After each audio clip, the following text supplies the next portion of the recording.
Reagan was found face down in her home, and there was blood everywhere, and it would later be determined that she'd been stabbed more than 100 times. Her pregnancy was found in her home by her mother. This happened back in October 2020. A young woman by the name of Reagan Simmons Hancock, 21 years old, before... I survived the torture, but those 18 years was no way to live. Like all death row inmates, I was kept in solitary confinement. The total disrespect of human dignity. I lived under the rules of a system that is literally driving me inside of their mind.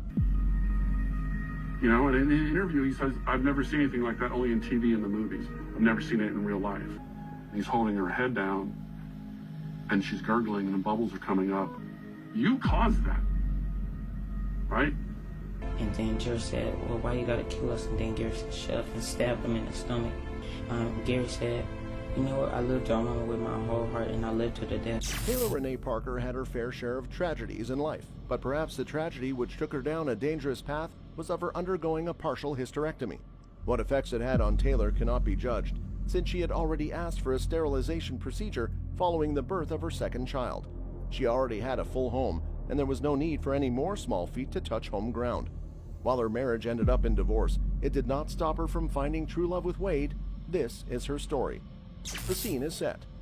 What happened to Reagan started months and months ahead of time, until it passed the point of no return, and it ended up in her passing. While Reagan had been leading a happy and full life with her husband, Taylor's life had been falling apart. As Reagan and her husband received the news of an impending new addition to their family with open hearts and arms, Taylor's love life with Wade Griffin was unraveling quickly. The ultimate deceit. In the run-up to the fateful day which ended with Reagan's passing, Taylor had exhausted all avenues in trying to keep Wade by her side. Her ruse of a false pregnancy was her last attempt to keep him beholden to her. Taylor had it all planned to the last detail, and her scam was planned out and executed down to the absolute minuscule ingredient. She had posted her pregnancy declaration on social media, followed by plans for a gender reveal party, as well as pics of herself with a distended pregnant belly as proof of her good news.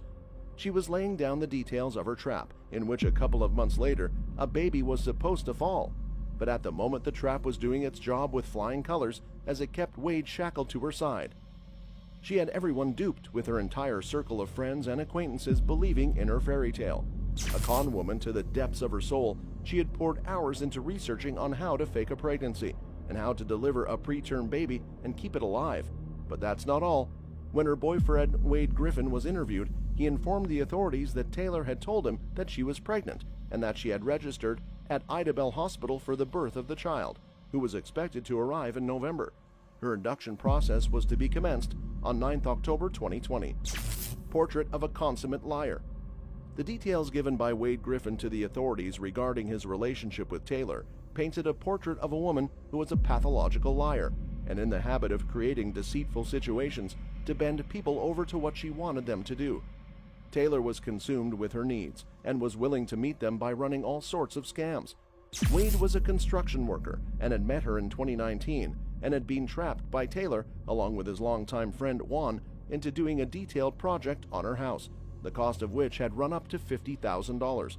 She had taken Wade up the garden path by telling him an elaborate lie that she had inherited a load of money and she could easily pay the two men.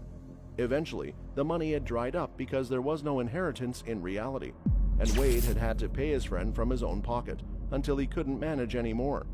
During the course of their relationship, unbeknown to Wade, she had told him a series of lies and had devised elaborate deception schemes by using WhatsApp and emails to support a plethora of tales she had dreamt up and told Wade. Lies like how she was pregnant but miscarried due to an accident, and how her family had old money from oil and gas dynasty.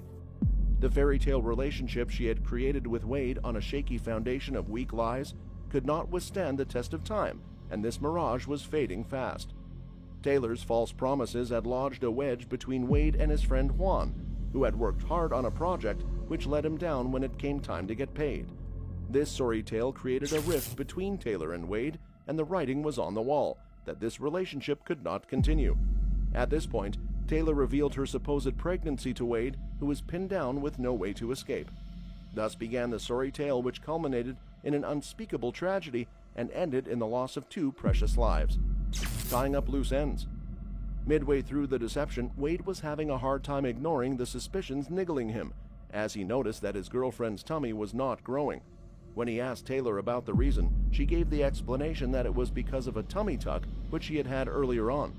Wade's suspicions grew, and this reasoning was thrown out the window by the sage wisdom of his mother. Taylor immediately countered his suspicions by wearing a fake belly.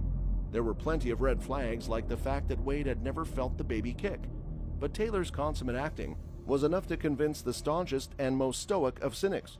Meanwhile, Taylor was putting in place the last details of her master plan and tying up any loose ends which could impede her designs. In the run-up to D-Day, she had spent her days scouting birth clinics, looking for victims who could fit neatly into her plans. She deliberately got into the good graces of the victim and got herself invited into her humble abode. What followed was a brutal and horrendous attack on a victim innocent of everything but just one crime, which was that of carrying a child in her womb. Reagan was found face down in her home, and there was blood everywhere, and it would later be determined that she'd been stabbed more than 100 times. And her pregnancy was found in her home by her mother for Taylor Parker. This happened back in October 2020. A young woman by the name of Reagan Simmons Hancock, 21 years old, before Reagan's mother made that horrible discovery, a state police trooper.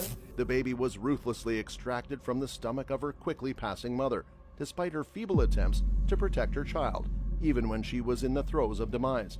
She'd been bashed in the head and strangled.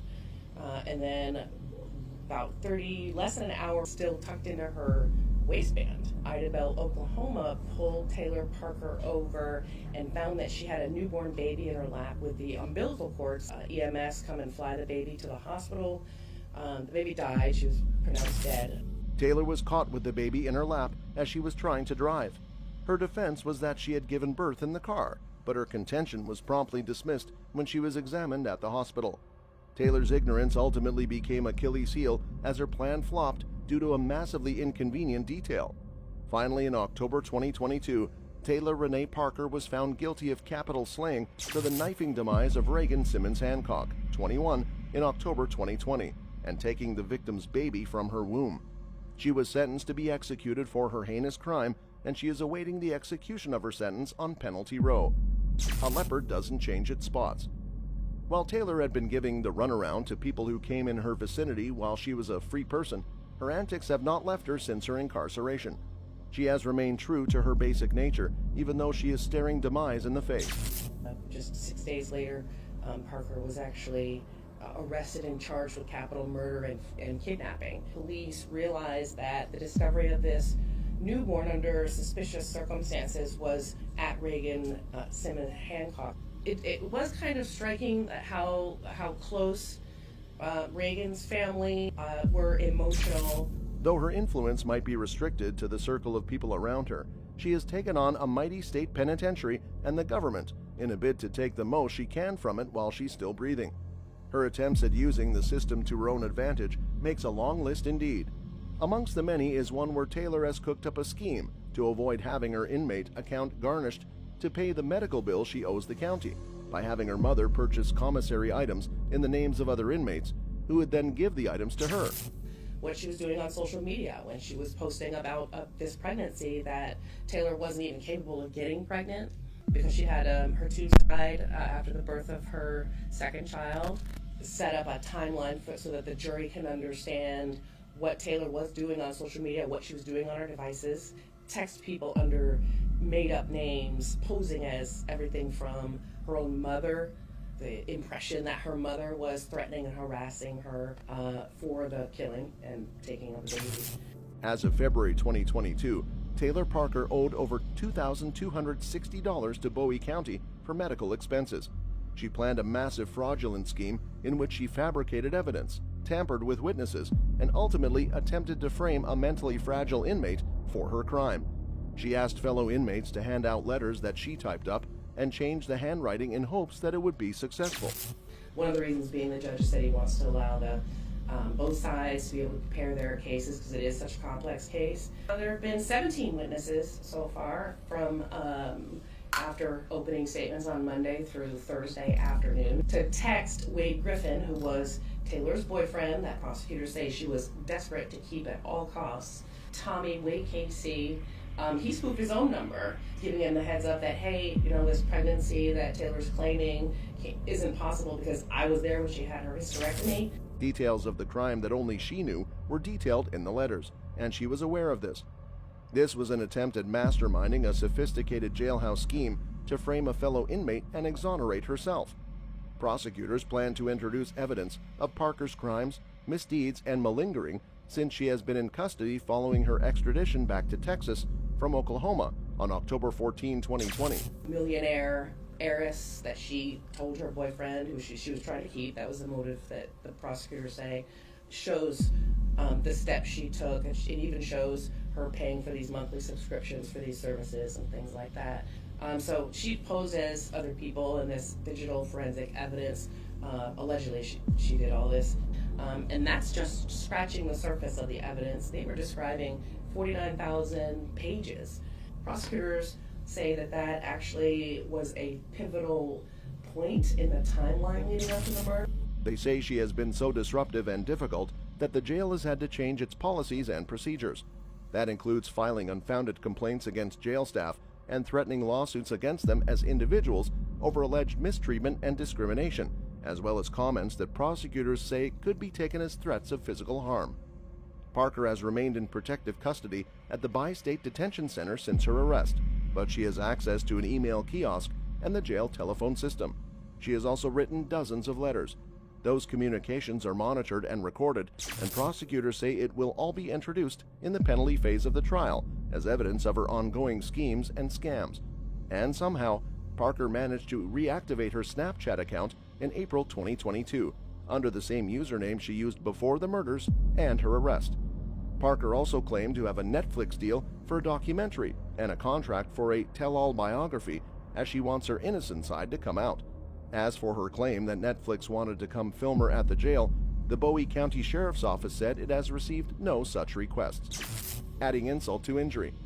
But more disturbing to the victims' loved ones is Parker's seemingly intentional sartorial references to a symbol they have come to associate with Reagan Hancock's memory. Since she was arrested amid the COVID-19 pandemic, prosecutors say Parker wore a face mask to pretrial hearings with sunflowers on it. Though they may be disturbing, Taylor has become a shadow of the true potential she would have had she stayed on the other side of the metal bars. Her kind of evil is one the society could do without, and there's no doubt that a countless number of victims have been saved by her incarceration. Her passing might hang like a black cloud over her family and loved ones, but undoubtedly it would result in the safety of many more, a sacrifice worth all the effort. A troubled childhood. Arthur Brown was born on 14 August 1970 in Los Angeles, California. Brown grew up in extreme poverty in a segregated neighborhood of Tuscaloosa, Alabama. His father severely hurt and mistreated his mother physically and emotionally, something no child should have to witness. Drug deal gone bad. Rachel Tovar and her husband Jose were drug dealers in Houston, Texas. They supplied marijuana and cocaine to other drug dealers, including Brown and his associates, who were from Tuscaloosa, Alabama. On June 19, 1992, Brown traveled from Tuscaloosa to Houston, accompanied by Marion Dudley, Antonio Dunson, and Maliek Travis. They arrived at the Houston residence of Brown's sister, Grace, early in the morning on June 20. The culprits had arrived at the residence to buy 3 kilograms of cocaine when they decided to rob them of their drugs and money. 6 people were bound and shot by the trio inside the home. By the time police arrived, 3 victims were already lifeless: Jose Tovar, Jessica Quinones, 7 months pregnant, and Frank Farias. Of the 3 survivors, one, Audrey Brown, later passed away in a hospital, making the total number of victims 4. The remaining 2 survivors identified Marion Dudley, Arthur Brown Jr., and Tony Dunson as their attackers. After the slayings, the perpetrators allegedly fled the area. When it came to light that they were suspects and wanted by the police, they fled town. The trio bought a Jeep Cherokee and convinced 2 women to drive them from Birmingham, Alabama to Louisville, Kentucky. Once there, they purchased plane tickets to Ohio under assumed names. They then left Columbus and headed north. On July 8, 1992, Dudley and Dunson were captured at a mobile home in Fayetteville, North Carolina. On October 23, 1992, Brown was captured by members of the Tuscaloosa County Metro Homicide Unit at an apartment in Northport, Alabama. Trial and tribulations. 3 of Brown's sisters, Cereza Ann Brown, Grace Brown, and Carolyn Momo, testified as witnesses for the state at the guilt-innocence phase. All 3 of them claimed that the police and prosecutors had threatened them in order to coerce their cooperation. Carolyn Momo was held in contempt and incarcerated at one point during the trial for invoking the Fifth Amendment, despite the fact that she had been given immunity. After she eventually testified, she was convicted of perjury. The jury convicted Brown of capital slaying. Quite frankly, that was not her job. Her job, August of this year. Judge Cornelio disagreed with us. She also disagreed with us that he could have been executed in November. We believe was to have signed the first execution order. The defense also presented the testimony of a law professor that convicted incarcerated offenders become less violent as they age. The jury answered affirmatively the special punishment issues on future danger and whether Brown actually caused the passing, intended to slay the victims, or anticipated that human life would be taken.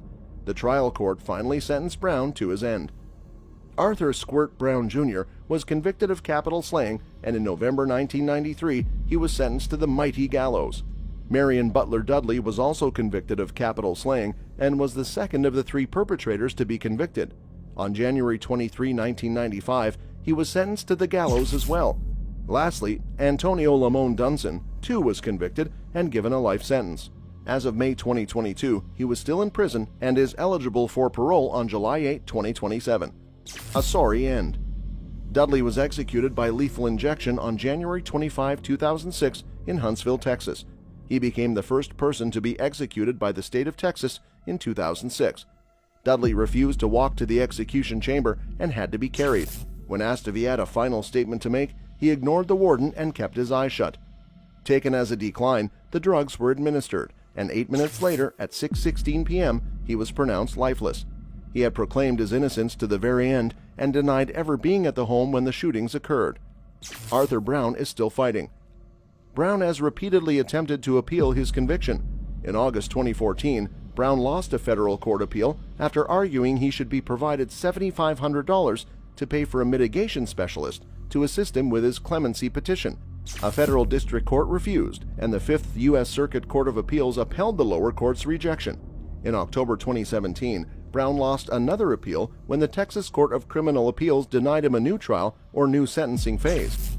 Keith, state prosecutors say Arthur Brown Jr. could have been sentenced to death. Today, on the 3rd attempt, we now know Brown's execution date. Had the judge signed their initial execution order that they brought before her.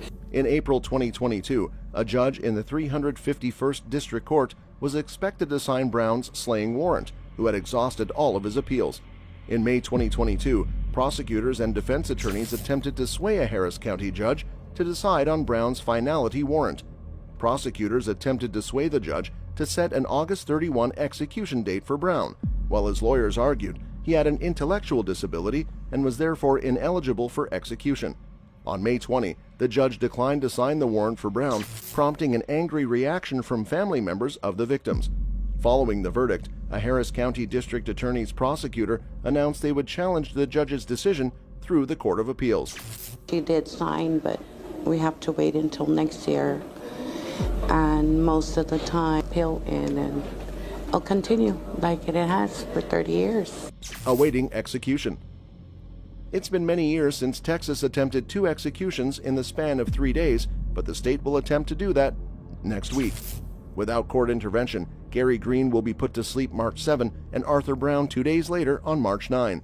Since entering the row 30 years ago, Brown has lived quietly with no record of violence. He is a model prisoner who has not given any grief to either fellow prisoners or the authorities. He has the support of Anthony Graves, a former row inmate who was exonerated in 2010 and whose remarks at Saturday's annual meeting of the Texas Coalition to Abolish the Penalty riveted the audience. Graves is asking the Texas Board of Pardons and Paroles to reduce Brown's sentence to life without parole. Graves wrote in a letter to the board, reflecting on the friendship he shared with Brown during 12 years on the row. On 1 March 2023, Brown's attorneys have submitted the latest appeal against his execution. According to them, his conviction was obtained using false evidence. His newly appointed attorneys have just discovered that the district attorney suppressed exculpatory evidence showing that other people committed the slaying.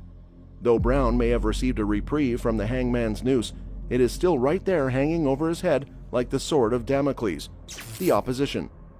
Even with his execution date set so close by, many still believe that Arthur Brown Jr. is a man who has been wrongfully convicted. Opposition states that his conviction was obtained using false evidence.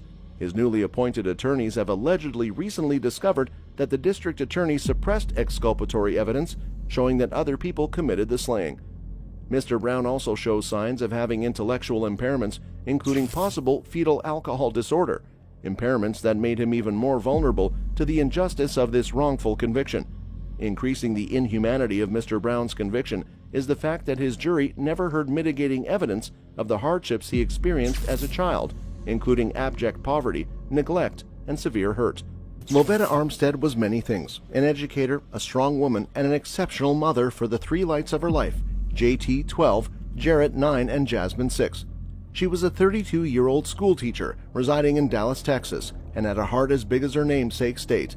Lovetta longed to complete her family unit and invited her longtime friend, Gary Green, to move in with her family and become a father to her children. Though Lovetta's heart was that of an angel and her offer came from a good place, she hardly knew that she had invited the devil into her sanctuary. In no time at all, Gary had unleashed his unique form of evil onto this innocent family of four. This is their story. Lovetta had a zest for life, unmatched by any other, that her spirit shone through her bright smile. Her beautiful soul was a reflection of the sun shining bright in the sky, and her infectious smile never failed to rub off on the people who met her, scattering their dark clouds like mist and hot air. Perhaps she had seen and sensed the darkness and despair which were a part of Gary's inner monologue and had wanted to give him a new lease on life. Green had been paroled in 2000 after 10 years in prison for aggravated robbery with a fatal weapon. He spent time in jail accused of failing to pay child support, and despite knowing his soiled history, Lovetta had believed that he had goodness in his heart. She had been unaware as to what a high price she would have to pay to bring a little brightness and cheer where even angels dreaded to tread. Or perhaps she had been taken in by the facade Gary used to hide his sullen reality. Troubled life.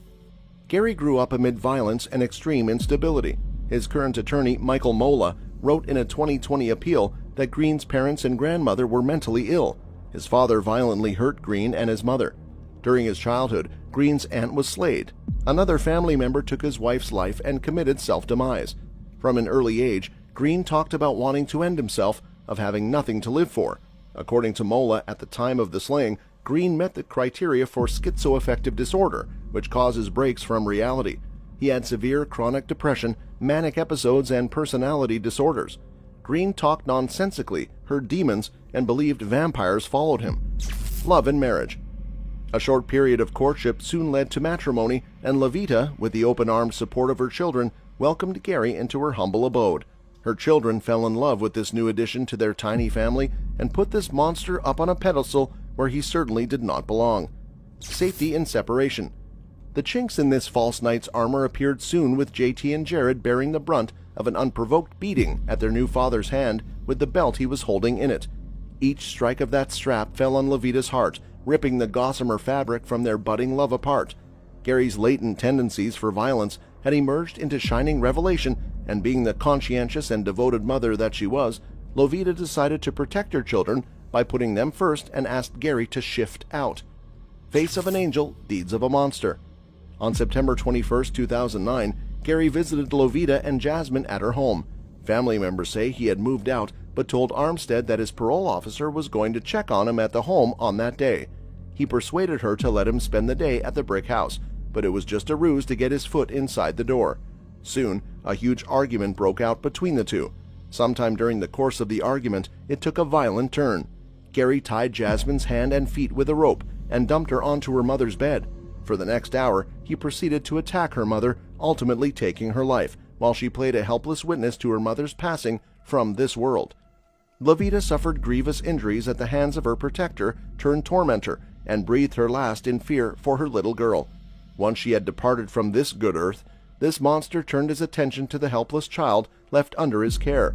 But what she got from him was anything but tender care, as he suffocated under a tub full of water, and Gary's brutal hands forced her head onto the tub floor. Once he had finished this dastardly deed, he turned his attention to the boys of the family by picking them up from church group. Both boys were surprised, not only by the fact that it was Gary picking them up, but also by the inane pleasantries he was trying to exchange with them. But the elder boy, JT, was decidedly disturbed, and it felt as if someone was walking over his grave. But it was when both boys had reached the sanctity of their home that they learned what hell awaited them across the threshold. And then Joe said, well, why you gotta kill us? And then Gary shoved and stabbed him in the stomach. Gary said, you know what, I loved your mama with my whole heart, and I lived to the death. He threw my brother against the toilet, and then my little brother said, please, Gary, don't kill us, we're too young to die. What proceeded next was Gary's attempt to snuff out the lives of both boys. For some reason, which probably had something to do with him, getting sick pleasure out of being witness to the boys' heartbreak when they saw the bodies of their mother and sister, that he let them live. He drove off, leaving two little boys, overwhelmed and unable to process what had been done to their lives and loved ones, to pick up the pieces of their broken existence. Boys recovering today after being stabbed, allegedly by his stepfather. Police say the boy's mother and his younger sister died in the attack. Dallas police tell us Gary Green was waiting here at this house for his wife. She'd recently filed for divorce. Both were stabbed to death last night at their home in Morning Springs Trail in Oak Cliff. Police say as soon as she walked into this house, she was attacked, and then so were her kids. The mind of a monster. When the police arrived, a sight of unrestrained massacre welcomed them. The officers found Lovetta Armstead, 32, and 6-year-old Jasmine Montgomery lifeless just before 9:30 p.m. Monday. Besides the lifeless and the living lifelessness inside the house, they also found 2 letters, one of them written by Lovetta stating her intentions for divorce, and the other written by Gary Green, pretty much a signed confession of what he was going to do on that day. The letter was a snapshot of Gary's intentions and a look into how his mind worked. As we delve into the mind of a monster, we find that little is needed to justify the extreme actions like the ones pursued by Gary. You know, and in the interview he says, I've never seen anything like that, only in TV and the movies. I've never seen it in real life. He's holding her head down, and she's gurgling, and the bubbles are coming up. You caused that, right? And then he's got to turn his head because he's horrified by what he's doing, but yet he's doing it. To him, each and every swing of his weapon had been asked for by his victims, and he was a mere conduit for what was actually their will. He'd have them outside, and the little girl would ride her bicycle, and, you know, he'd be out with them. Two boys were able to...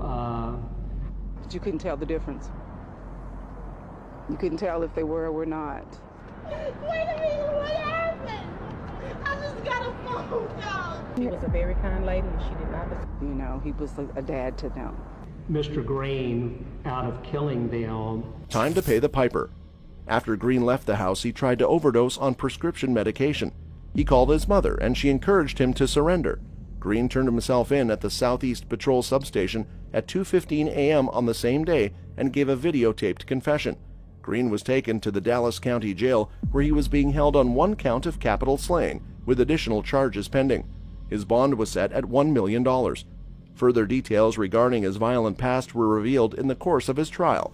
During the trial, it was revealed that Green had previously knifed and strangled an ex-girlfriend. He had also physically hurt and strangled to the point of unconsciousness another ex-girlfriend. In addition to viewing petitioner's videotaped confession, the jury heard the testimony of Jarrett and Jerome Armstead. On October 30, 2009, a Dallas County grand jury indicted him on a single count for the slaying of Lovetta, that he intentionally and knowingly caused the demise of Lovetta Armstead by fatally knifing her with a knife. During the same criminal transaction, he intentionally and knowingly caused the death of Jasmine Montgomery by asphyxia and drowning. On October 28, 2010, the jury returned its verdict, finding petitioner guilty of capital slaying as charged in the indictment. It found that Green represented a future threat of violence and sentenced him to the gallows on Execution Row. Without court intervention, Gary Green will be executed on March 7, 2023. But the years preceding his final execution have been filled with frenzied attempts by a team of lawyers submitting appeal after appeal in an effort to dodge the noose. Attorneys for the 41-year-old Green raised 46 points of error from his trial, including challenges to the sufficiency of the evidence against him, his confession, and jury selection in 2012. The court eventually rejected all of the claims. On June 15, 2012, Gary Green filed an application for state habeas corpus relief. On December 31, 2014, the state habeas trial court issued its findings of fact and conclusions of law and recommended state habeas corpus relief be denied. This was followed by another appeal for original petition for federal habeas corpus relief on June 13, 2016. In his first claim for federal habeas corpus relief, Gary argued he is not eligible for execution under the Supreme Court's holding in Atkins v. Virginia. He argued that evidence regarding his background presented at trial demonstrated that he suffered from deficits in adaptive behavior in the areas of academic skills and social and practical skills. He argued that evidence existed showing that his low intellectual functioning and deficits in adaptive skills, including social isolation, were apparent prior to his reaching age of 18. His lawyers presented the state habeas court with no clinical evaluation supporting his assertion of intellectual disability. None of the expert witnesses who testified before the state habeas court offered an opinion that Gary was intellectually disabled, had ever been diagnosed by a qualified mental health professional as intellectually disabled, or had ever been referred by school or prison officials for testing for intellectual disability. Even the licensed psychologist who had presented evidence at his court hearing did not describe him as intellectually disabled. The final countdown. For the last 12 years, Gary has been on execution row in Texas. His lawyers are still adhering to the claim that as a child, Gary Green was allegedly misappropriated by his father. Gary also witnessed his father violently hurt his mother. He performed poorly in school and was constantly in the bottom 10% of his class. They are maintaining that Gary comes from a family with a history of mental illnesses.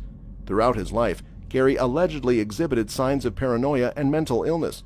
He attempted self-hurt at least once and believed people were out to get him. He also claimed to hear demons and believed vampires were following him. In mid to late August 2009, Gary Green checked himself into a mental hospital. He was diagnosed with a major depressive disorder with psychotic features. He was prescribed medication and discharged. 2 days later, Green was diagnosed with bipolar disorder by a separate doctor. They are running an entire campaign to convince the general public that Gary Green had been an equal victim as Lovita and her daughter by the circumstances of his life and a mental illness he had no control over. Only time will tell how long he will be able to dodge the long arm of the law, but what is coming to him is an inevitable end, with him leaving to meet his maker and finally paying for his filthy actions. That's all we have for you, folks. Join us next time.